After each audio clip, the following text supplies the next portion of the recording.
you wrote a book called Daily Sonnets. There are 4 sonnets in ModPo Plus, and I picked one called 2/14 Sonnet.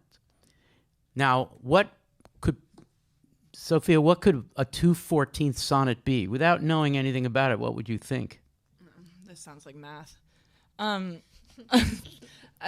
2 Doesn't have 14, to be math. How many lines are in a typical sonnet? 14. How many lines does this poem have? I don't know. 2. 2. This is There a you go. 2/14 sonnet. Well, I assumed it would be 2/14, like 2 of 14 lines. Like Yeah, what? 2/14. Yeah. No, that I was thinking. You of don't have to think it's multiplying 1/7 because that doesn't help in No, sonnet I was world. thinking 2 14-line Double things. sonnet. Yeah. Uh, Double sonnet. I want to throw this out to Gabby and Erica. If you know nothing else about Laynie's project or about Laynie's affiliation with the kind of poets that we've been reading in this week, just loose and also tight affiliation with them, if you knew nothing else, but somebody told you there's a sonnet sequence, daily sonnets, and one of them that you were about to look at and you were about to hear it, it was only 2 lines. Erica, Gabby, what would you say? What would be your instinct as an experimental poetry fan? What would be your first thought, Erica Baum? I would say that she knows the other lines, but she's not telling us they're erased. That's cool. Back to erasure. Do it. Let's keep riffing. What's another possibility? We'll go to Gabby and then back to Erica. We're doing lightning round possibilities. What else might you think? As a person who's tried daily writing, I would say ran out of time. Ran out of time. Back to you, Erica. What else might it be? Something interfered. She was in the middle of it and something interrupted her. And then informed by New York School and language and aleatory people saying, it's okay, just do the 2. Just do the 2. You don't have to wait till the other 12. Sophia's laughing at me. The other 12 appear. Okay, back to you, Gabby. What is another possibility? This is going to be maybe more intellectual, but the last 2 lines of a traditional sonnet are like typically the best lines or the kind of most important. And I would say maybe this is like just giving you the end, basically. Yeah, going right to the end. Okay, good. Laynie, I'm going to play it and then just ask you to comment on it and on the project and how it relates to week 10. That you would possibly publish a sonnet consisting of just 2 lines and calling it 2/14 sonnet. How radical is that? Here we go. This is Laynie Brown.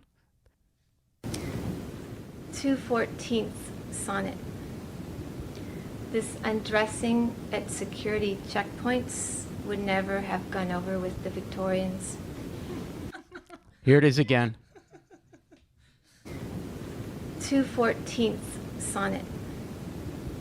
This undressing at security checkpoints would never have gone over with the Victorians. I would like to hear from Laynie about this, and then I want to ask Sophia and Max to comment as well. Well, I love Gabby and Erica's thoughts on the form, and I'll just add one more thing that relates to this whole book, is that in all my books is that I'm really interested in the elasticity of poetic form and the reinvention of poetic form.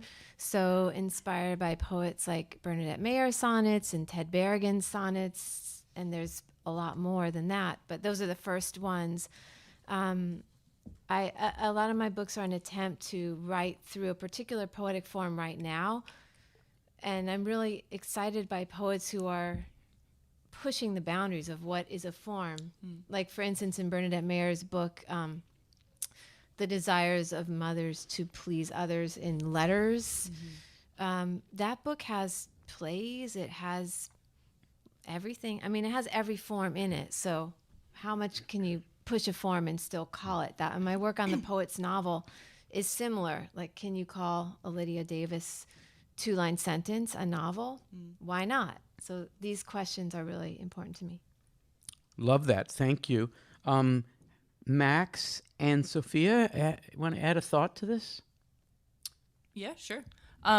I think I immediately thought about, the constraint of a traditional sonnet and how it has to have the turn and the rhyme scheme and whatnot. And this version of a sonnet is constrained in a different way, being that it's only 2 lines.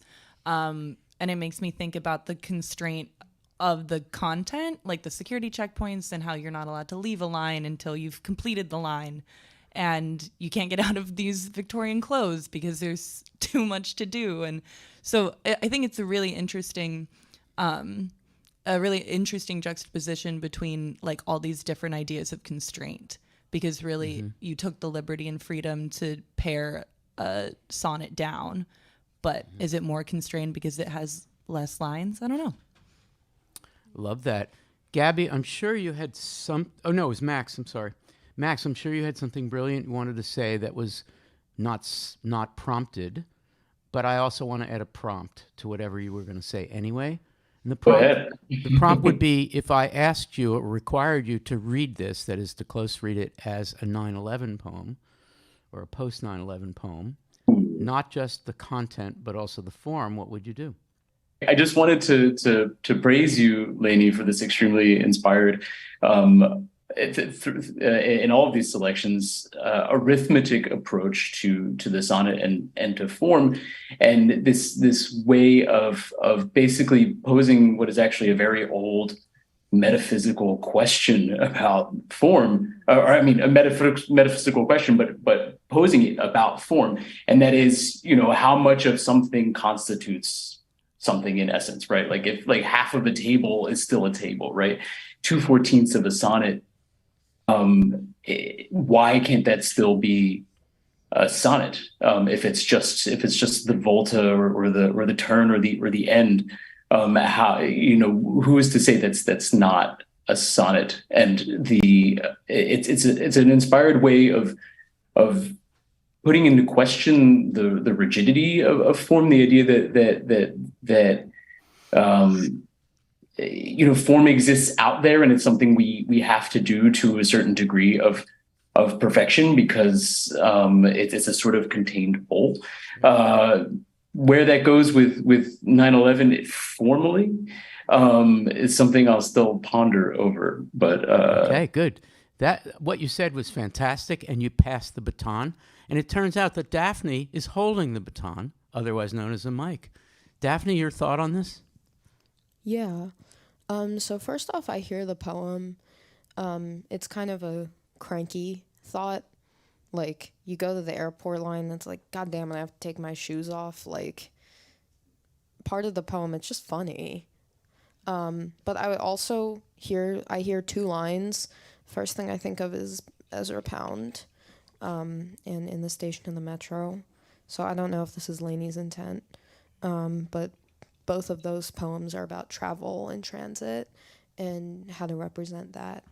And, in both of these cases, and again, I don't know Laynie's exact context in writing, but for Pound, we know that in the station of the metro was much, much longer and then pared down. And in this case, it was two lines to fit form and content, a brief apparition of these faces in the crowd. And for Laynie, you read this, it's this sort of funny, cranky poem, that it's like, can we really give 14 out of 14ths of a sonnet to something like that? Are you kidding me? Daphne, that is so great. Thank you, Daphne. Laynie, you're the one who mentioned, in thinking about the dating of this, you mentioned 9/11, I think, yesterday when we talked about it, or anyway, today, certainly. And I keep thinking about, I know daily sonnets pretty well, because I actually wrote an essay about one of those sonnets. And so I spent a lot of time thinking about this, and I love the project. And I keep thinking about the Victorian love of sonnets, which was a revived form from the Renaissance in Victorian England and France, but I'm thinking England in particular. So the Victorians loved the sonnet. So there are two things that are problematic with the Victorians at the turn of the 21st century, given 9/11 as our opening act. One is this idea that the Victorians would not do well in post-2001, and neither will the sonnet. There's something commensurate about what you're doing to the sonnet. So that's not a question, but I'd love for you to comment on how I did there. And then we'll turn to Amber Rose. Wow, that's so interesting. I mean, I was thinking about how intrusive it is, seemingly more so for women at the airport, and more so a woman with an infant and a 2-year-old, and literally you have to like take everything off and hold 2 babies and go through the thing, and there's no, it's just seemed very strange. It was a strange moment, but I feel like the sonnet is alive and well because of the efforts of people like Bernadette Mayer.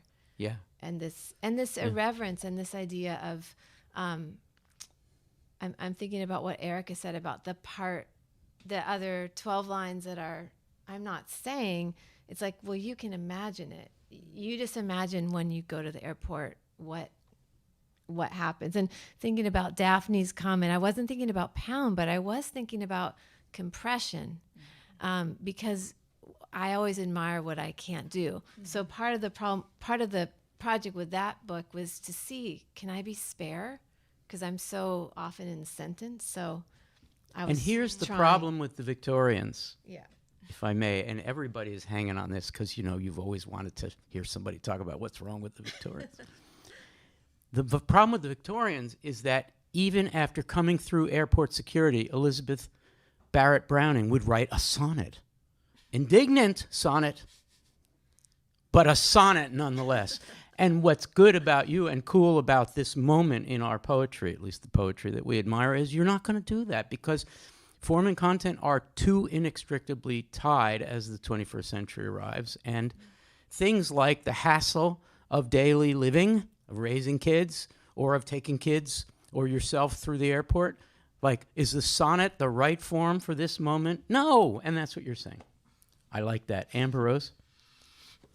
Yeah, I had a small comment because I thought that question, I mean, I think maybe when most of us heard it, it sort of just felt totally out of left field to be like, how do you read this as a post 9/11 poem?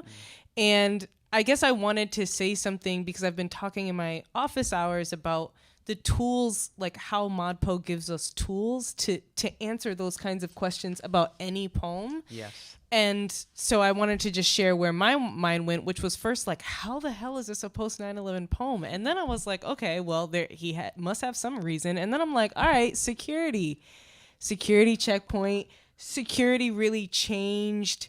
I mean, post 9/11, how we dealt with security and airport security totally changed, where it became this hassle and this sort of tug of war between the need for the performance of security, the real need for security, and the like experience of going through all of these changes. And so this scenario, it is funny, and it's something that we can all sort of be like, oh, I can resonate with that feeling because we're in a shared world where Yes. security changed after. So Love I just wanted that. to say something about like how to deal with that kind And of it question. all connects, Sophia DeRose. It all connects. And think about, and you brought this up, which is why I'm turning to you. Nasser Hussain does an experiment in form based on the imagined and real limitations of mobility for him because of his name, not because of his Canadian citizenship, but because of his name. And his poem for Walt Whitman is sort of it's a cousin, maybe a distant cousin, but a cousin to Laynie saying, I'm writing about security at 9/11 and how this wouldn't have been good for the Victorians. And I'm going to do it in a broken up sonnet that defies the tradition. So, Sophia, for Walt Whitman, and this is, of course, all in airport codes, and the main one is me, M-E-E, but we don't know what, is that the Malta airport or something? Anyway, it goes, for Walter Whitman, me, bar, ick, yop, me. Sophia DeRose, can you spontaneously do a close reading of that connects us to the conversation we're having about Laynie Brown and 9/11? Go. Yeah, I can try. I mean, I guess the central tension for this poem written for Walt Whitman is that this is composed of like language adjacent things. Like this isn't actually a word. It's just a word enough. It's like actually a symbol of like this like system of category or that facilitates like the security people that have this power to like use language that isn't language to understand travel and us and category. So I think the central tension would be that you read me over and over again, and it's supposed to be about the speaker and this like declarative joy, but it's not actually the word me, and this word is used for like restriction, or this label is used for restriction or access. They're like differently appointed availabilities of a space. And when you're in a body that isn't given like all of those accesses or abilities, like what you're left with just noise, right? Yeah, and in terms of the airport, the travel, because Nasser was thinking about applying for a grant to actually make the trips that are traced out in these poems from airport to airport, which would have been a very expensive grant. Mm-hmm. Probably couldn't have done it because he would have been stopped at so many places. But this one, me, riffing on Whitman's egotism, Mm-hmm. actually has him at the same fucking airport again and again and again and again because it uses me. He can't get out of that airport except for the barbaric yup.